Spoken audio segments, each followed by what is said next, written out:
still had to reach Barry at the cabin, but at least I was out of the woods.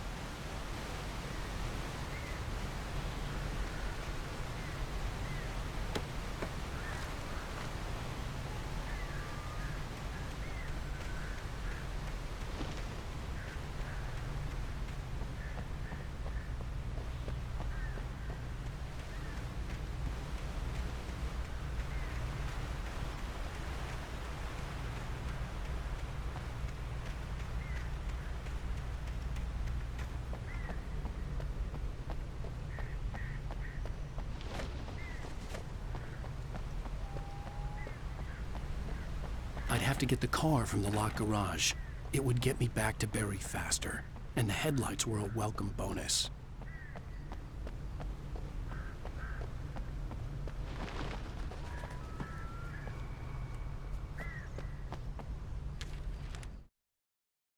The FBI agent's command froze me in place.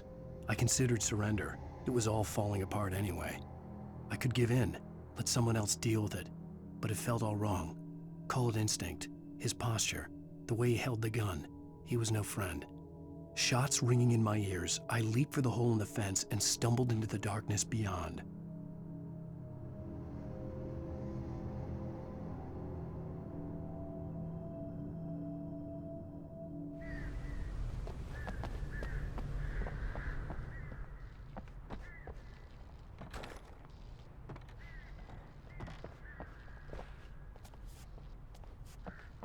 I had to find the key to the garage.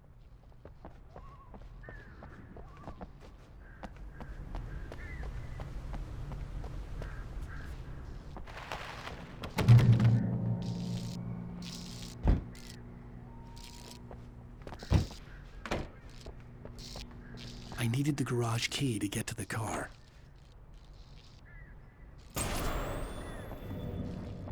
A story is not a machine that does what you tell it. A story is a beast with a life of its own. You can create it, shape it, but as the story grows, it starts wanting things of its own. Change one thing and you set off a chain reaction of events that spreads through the whole thing. The characters have to be true to themselves. The events need to follow a logic that fits the story. A single flaw and the magic is gone. The story dies. Alice dies. You can hold nature and yourself.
flare gun was probably the best weapon I could imagine against the dark things I was facing.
It was the kidnapper. You son of a bitch! Where's my wife? Enough horseplay, Wake. You deliver the manuscript, and you can have your woman back. Simple as that. I don't... Listen. I'm gonna need time to finish it. I still need to write the ending. I need a week.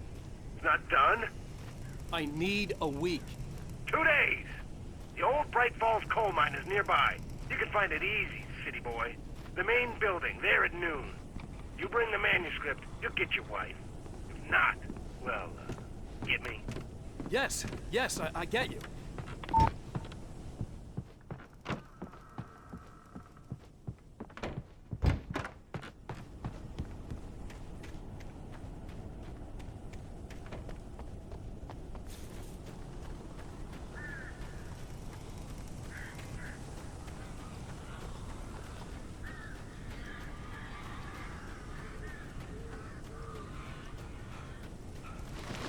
Barry had talked about birds over the phone.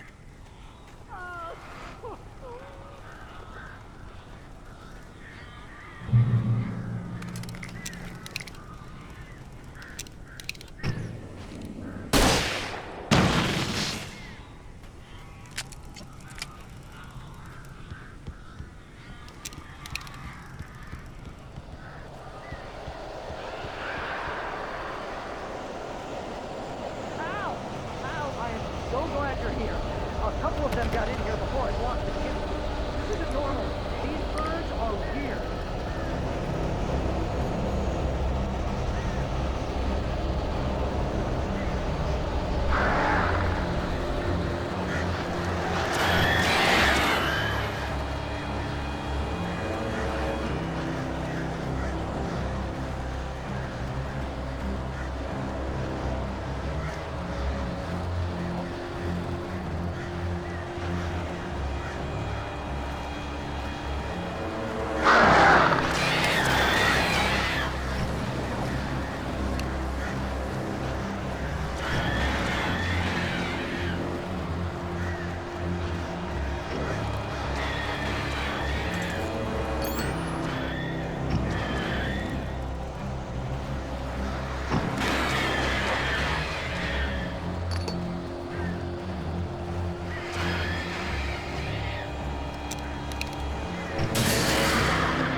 glad you're here. A couple of them got in here before I blocked the chimney. This isn't normal. These birds are weird.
Hey, Al.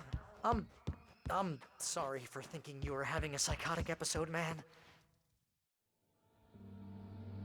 I sent Barry to the town to ask around about a man fitting the kidnapper's description.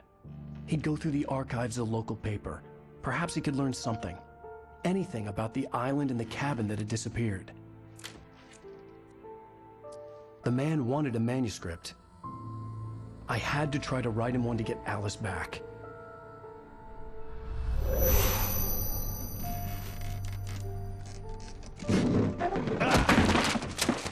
For me, the supernatural had always been nothing but a metaphor for the human psyche, a tool to use in writing fiction. Now, it was happening for real, and I couldn't put a single word on paper.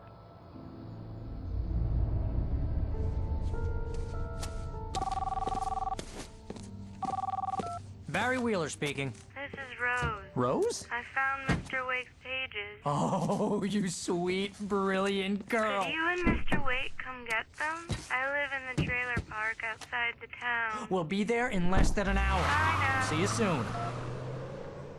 Have a great day. Hope you come back soon. Welcome to the Oh Dear Diner. Good girl.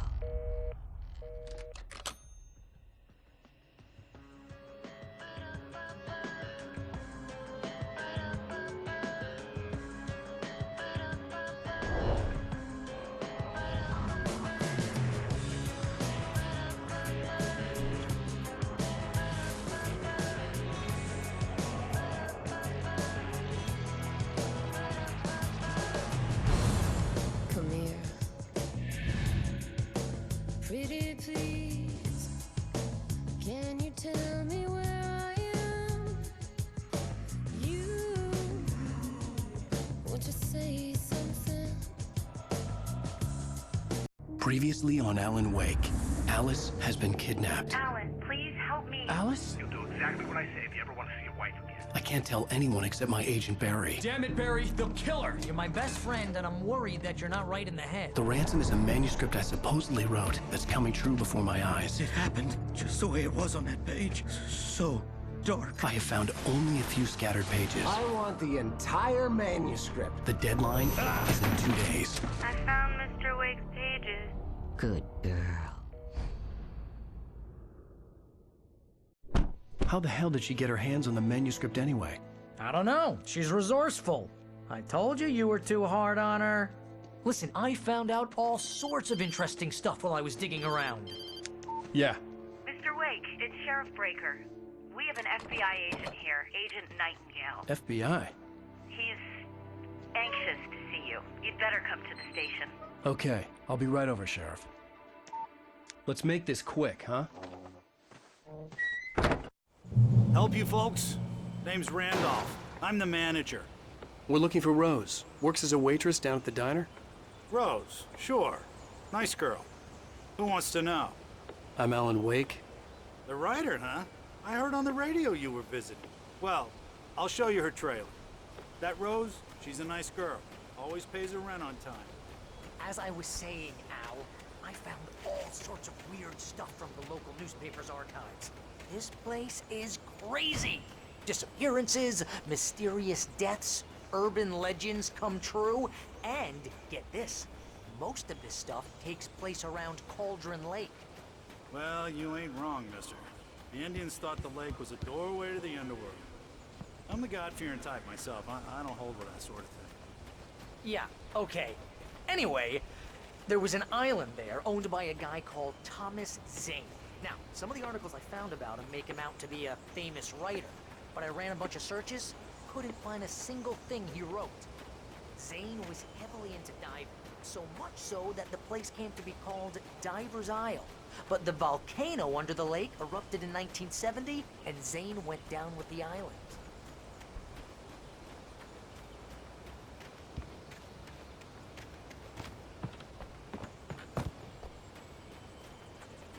Come on, mister. I'll take you to Rose's trailer.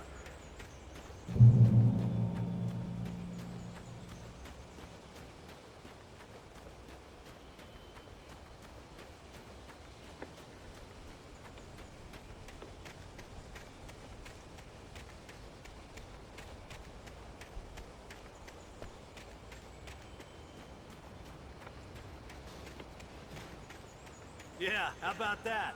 It was there in the morning, as if it had fallen from the sky. But it would take a tornado to lift something like that. We're damn lucky it didn't crush any of the trailers.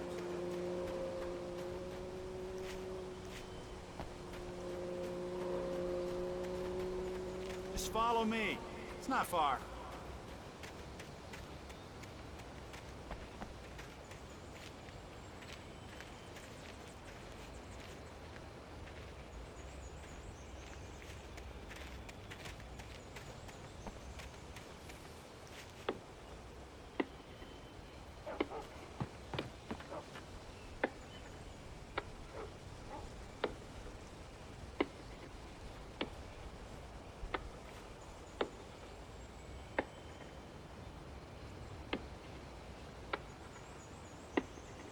Listen, I got things to do. This place don't run itself.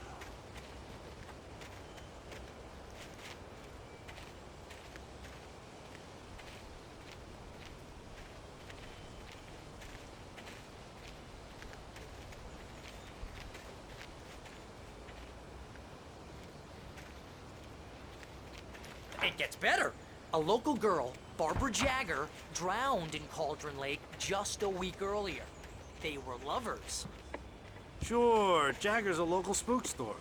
The Scratching Hag. Comes for you in the dark. Childish stuff like that. Anyway, Al, I'm just getting to the best part. All of the articles about this stuff were written by Cynthia Weaver.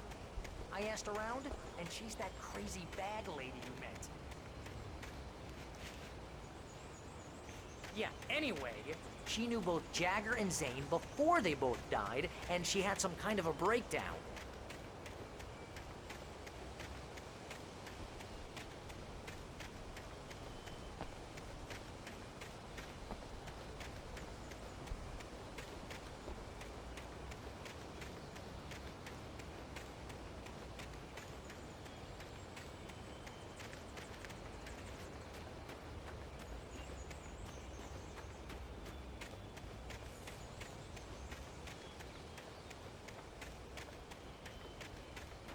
Aw, give me a break, mister. Can we just get a move on? Well, mister, this here's Rose's trailer. You mind me asking what you want with her? We're just here to talk to her, pal.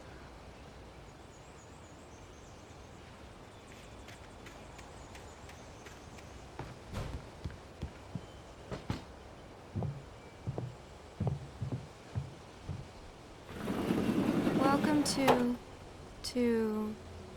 Oh dear, Mr. Wake. I'm so glad you're here. Rose, you have my manuscript? Oh. Oh yes. Yes. Please, come in. Hey, This is really good. Rose, Yes, my manuscript. I really need it. I understand. I know what you need. A muse to inspire you. Oh, for Barry? She doesn't have anything. Yeah, hey, Al? Al, what's... Oh... Barry! What? What?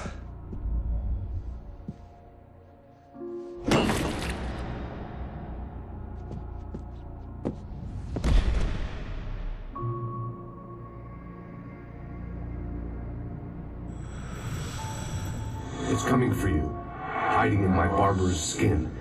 I'm too weak to stop it. You must turn the lights on. I promised I'd come visit you and your lovely wife. You must finish what you started. I insist. You must turn the lights on. Turn the light on. Back to work, boy.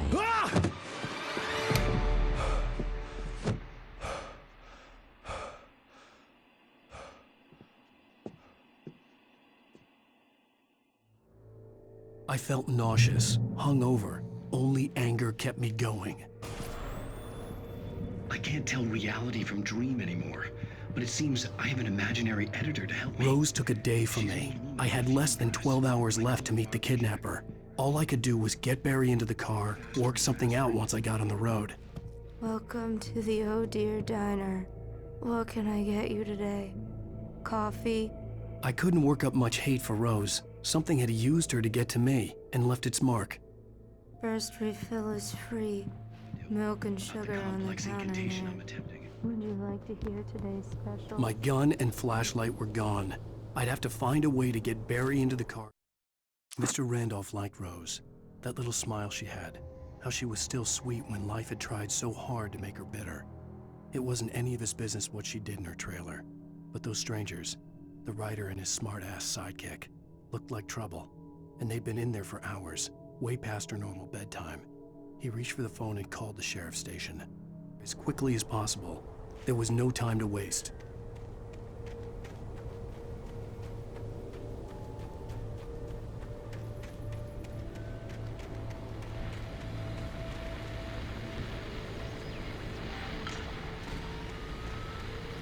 I just stepped outside to catch a breath of fresh air. Let me tell you, the weather's getting heavy.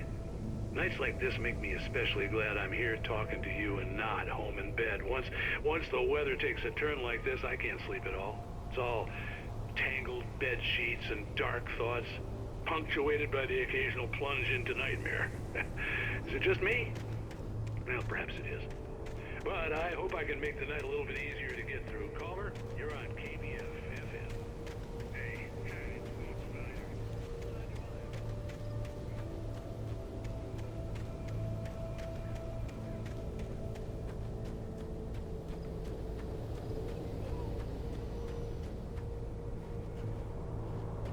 Oh, you're gonna get it now.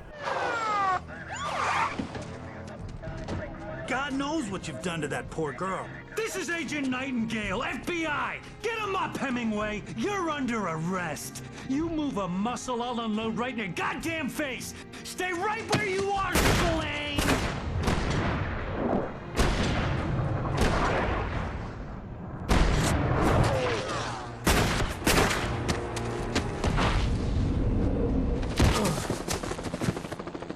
What are you?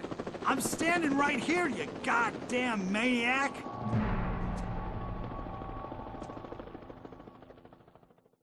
I hated to leave Barry behind, but there was no way I'd miss my appointment with the kidnapper.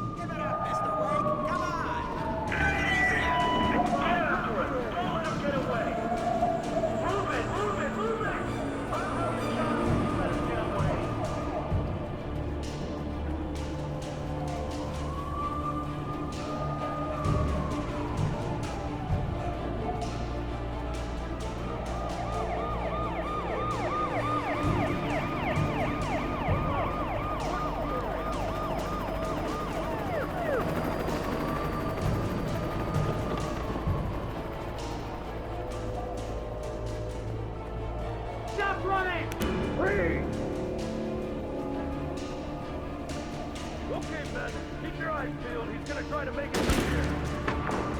Oh, damn.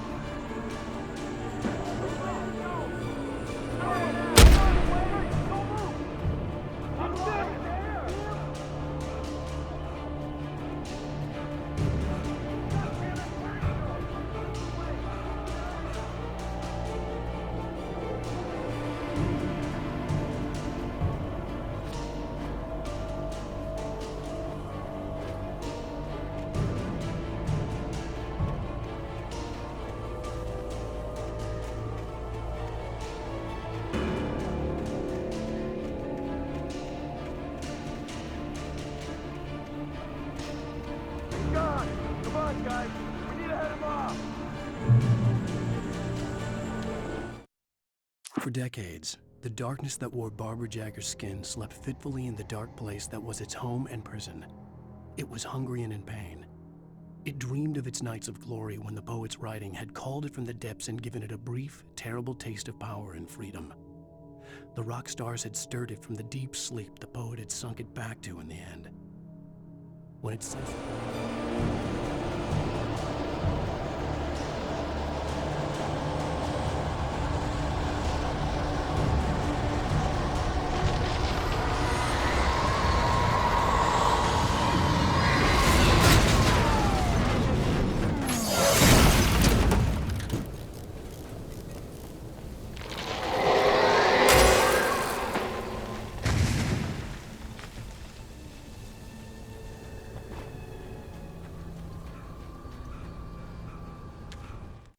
Rose didn't know how the strange old lady got in her trailer, and she looked wrong somehow. The woman showed her teeth in an approximation of a smile and traced a finger down Rose's cheek. "Pretty girl," she said. Rose felt as if she was falling asleep, but her knees didn't buckle. The crone spoke in a whisper, her words ice cold and dark in Rose's ear.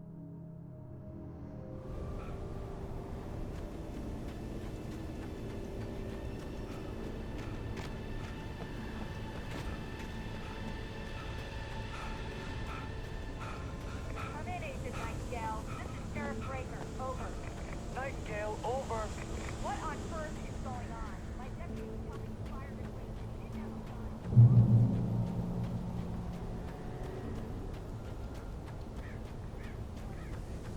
Well, take the time. You can't just go shooting at people in my town.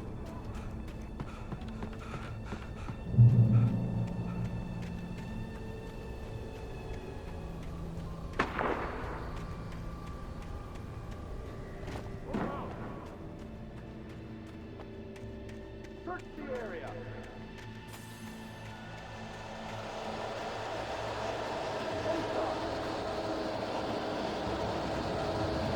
This way! Over here!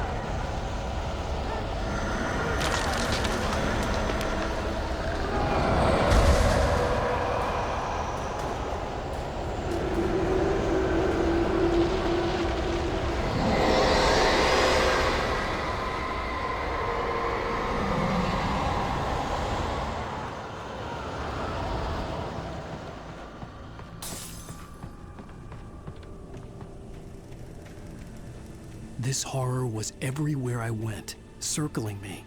The cops didn't stand a chance. They were after a writer, not a monster. Sheriff Breaker, this is Agent Nightingale. I've lost contact with Lucas men you assigned to me. It's Blake's doing. Wait, are you seriously telling me that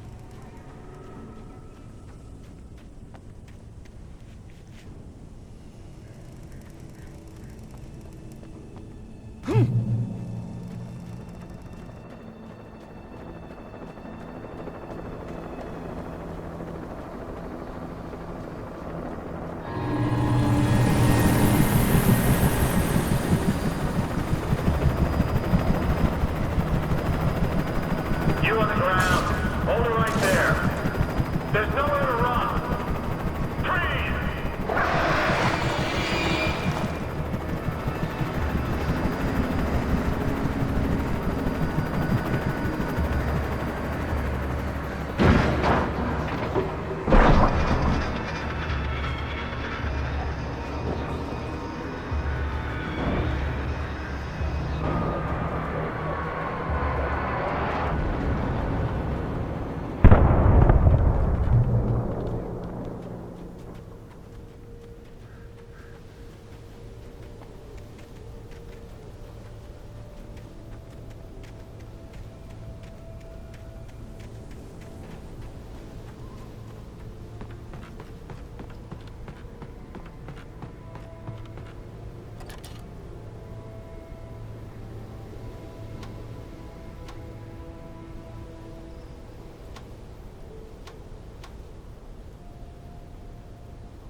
I could see the lights of the radio station in the distance.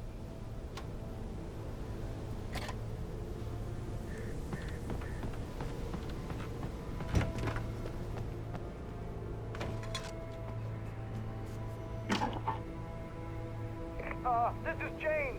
Mulligan, Thornton, come in. Over. Thornton here. James, we got both Wheeler and Rose in custody. They didn't put up a fight or anything. But it was... Hey, what are you... Come on! Sit down and give me that. James, Mulligan here. Over. Go ahead, Mulligan. Over. We got Wheeler and Rose here.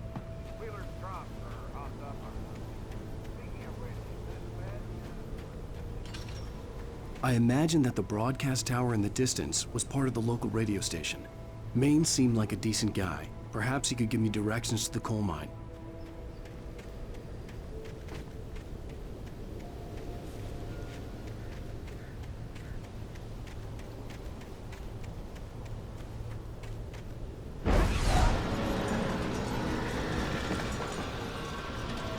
Unnatural shadows clung to the gate.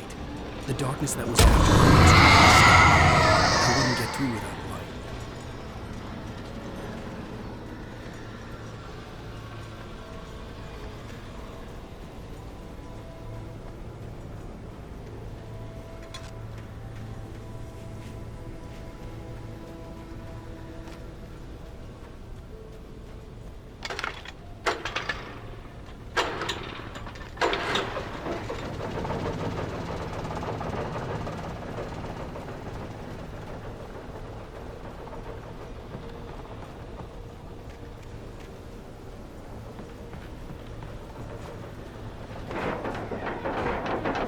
The old generator conked out. I'd have to see if I could fix it and try again.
It took me a moment to recognize the flashbang grenades. They were an ideal weapon for my situation. Team 1, come in. Over. Team 1, this is Sheriff Breaker. Report. Over.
on KBFFM with Pat Maine.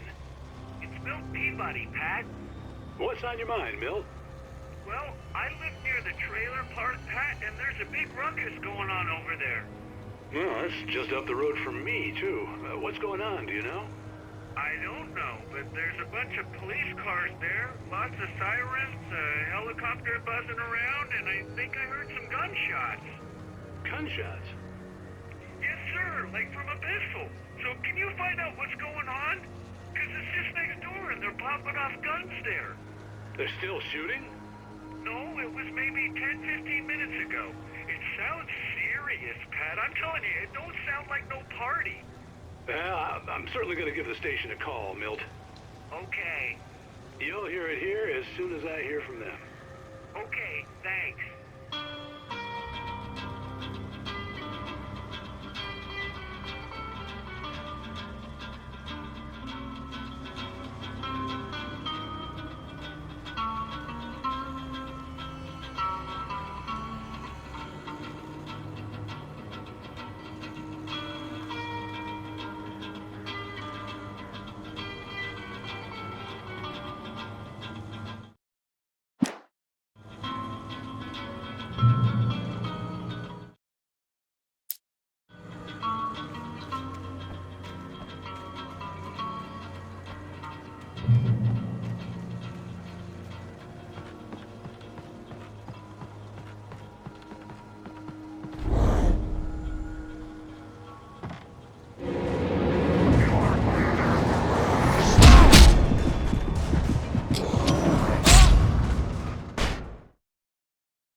he'd lend me a car to get to the coal mine. Why, hello, Lorna. What do you have for us?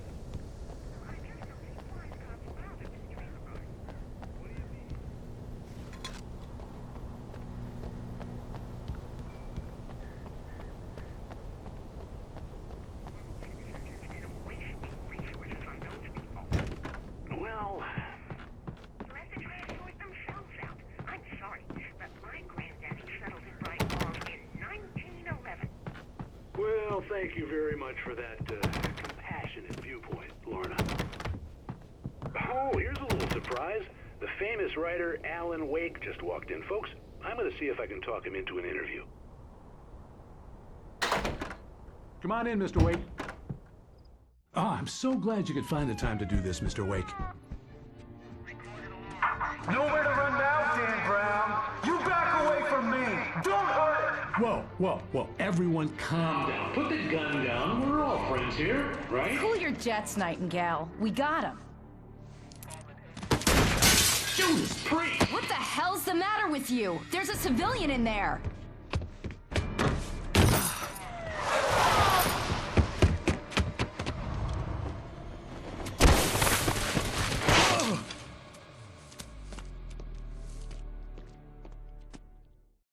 I'll get you yet, even if it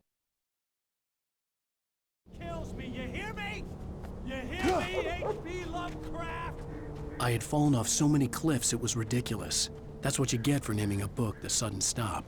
It was probably good I hadn't had the chance to tell Maine where I was going. I'd have to lose the cops and find my own way to the mine.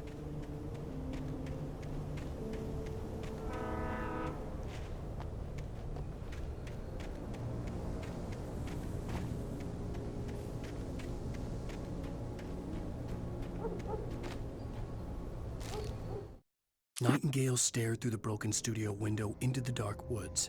He turned around, started to walk out, but Maine grabbed his arm. "Young man, you almost shot me. You don't shoot off rounds at people like that. What's the matter with you?"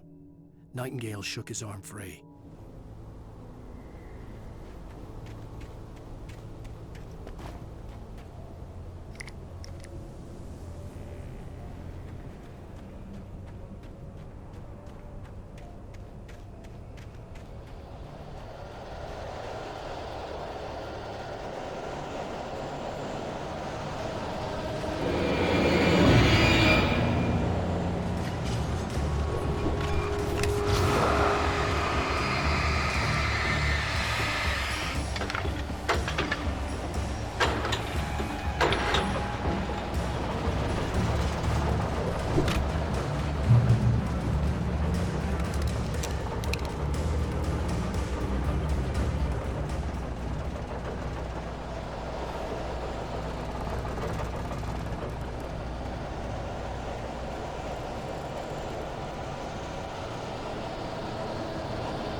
There was no sensible reason for the power company work lights to be here.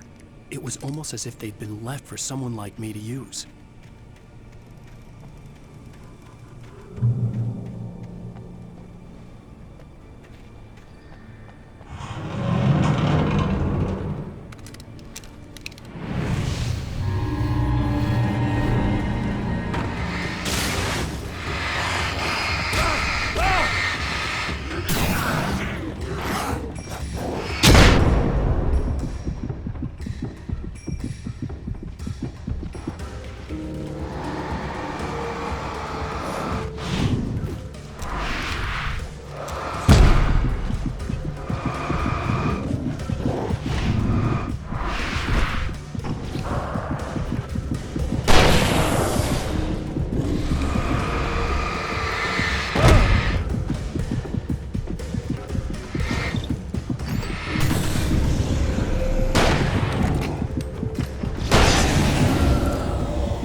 The bulldozer's engine roared to life. Mud and rocks flew as it fought for traction.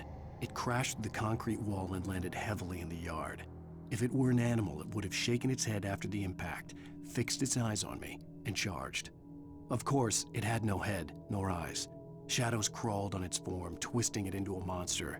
Then, it came for me.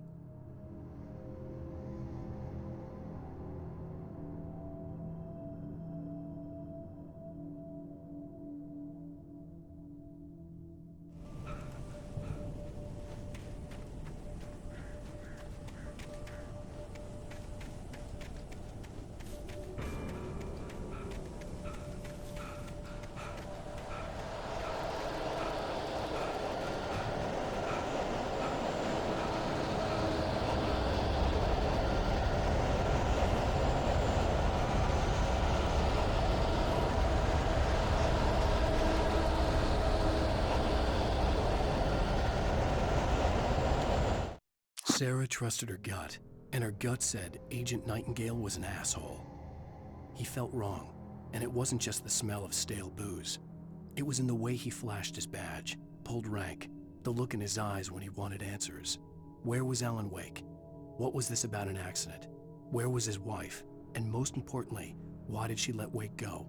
He wouldn't answer her questions. Federal business was all he'd say.